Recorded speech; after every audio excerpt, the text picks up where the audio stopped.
Assalomu alaykum aziz muxlislar. Ba'zi kishilarning sochlari kutilmaganda to'kila boshlaydi. Jismonan toliqqanda, asablar charchaganda, kayfiyat buzilsa ham soch to'kiladi. Bu holda sochning ildizini baquvvat qiluvchi turli vositalardan foydalanish mumkin. Jumladan, uzum sirkasi va suvning teng miqdoridagi aralashmasiga 100 gram qichitqi o't solib, yarim soat qaynatiladi. Qaynatma sovigach, dokadan o'tkazilib, olib qo'yiladi. Undan hafta davomida foydalanishingiz mumkin. Eritmani bosh terisiga qo'l bilan ishqalab surtsangiz, yanada foydali bo'ladi. Agar sochingiz o'ta yog'li bo'lsa, sovun o'rniga quruq xantaldan foydalaning.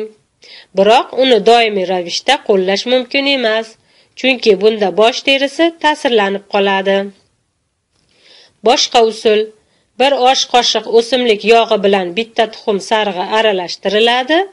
Aralashma bosh terisiga surtilib, sochiq bilan o'rab qo'yiladi.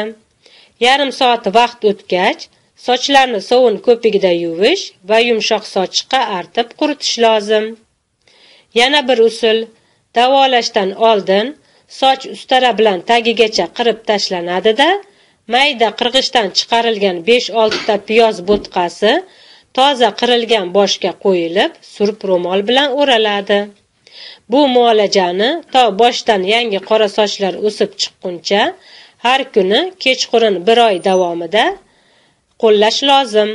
Piyoz yangi hosildan bo'lishi kerakligiga e'tibor bering. Xayr, sog' bo'ling.